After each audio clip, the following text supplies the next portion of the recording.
ಉದಯಗಿರಿ ಪಟ್ಟಣದ ರಾಜೀವ್ ಗಾಂಧಿ ಕ್ರೀಡಾಂಗಣದಲ್ಲಿ ಸಣ್ಣ ನೀರಾವರಿ ಮತ್ತು ಅಂತರ್ಜಲ ಅಭಿವೃದ್ಧಿ ಇಲಾಖೆ ವತಿಯಿಂದ 2024-25ನೇ ಸಾಲಿನ ವಿಶೇಷ ಘಟಕ ಗಿರಿಜನ ಉಪಯೋಗದ ಅಡಿಯಲ್ಲಿ ಕೊಳವೆಬಾವಿ ಕೊರೆದಿರುವ 37 ರೈತ ಫಲಾನುಭವಿಗಳಿಗೆ ಪಂಪು ಮೋಟಾರ್ಗಳನ್ನು ಸಹಕಾರ ಸಚಿವರಾದ ಕೆಎನ್ ರಾಜಣ್ಣ ವಿತರಿಸಿದರು.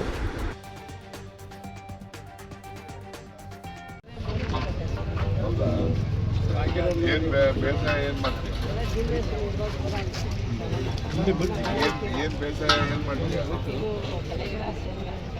ಹೊರಗಡೆ ಶೇಂಗಾ ಹಾಕೋ, ಒಂದಷ್ಟು ಹುಲ್ಲು ಗಿಲ್ಲು ಬೆಳೆಸ್ಕೋ, ಹೊಸ ಕೊಡಿಸ್ತೀನಿ. ಹೊಸ ಸಾಕ್ಕೊಂಡು ಡೈರಿಗೆ ಹಾಲ್ಗಿಲ್ ಹಾಕೊಂಡು ಮಕ್ಕಳಿದ್ರೆ ಮನೆಯಲ್ಲಿ ಮೊಮ್ಮಕ್ಕಳಿದ್ರೆ ಓದ್ಬೇಕು. ಏನೋ ಮಕ್ಕಳನ್ನ ಓದಿಸ್ಬೇಕು. ನಿಮ್ಮಪ್ಪನ ರೆಕಮೆಂಡ್ ಆಗ್ತಾರೆ.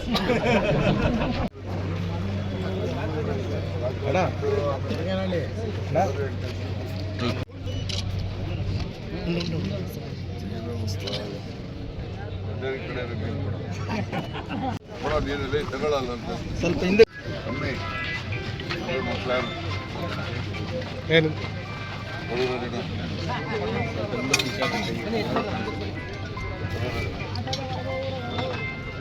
ಹಿಡ್ಕೊ ಇದು ಹಿಡ್ಕೊ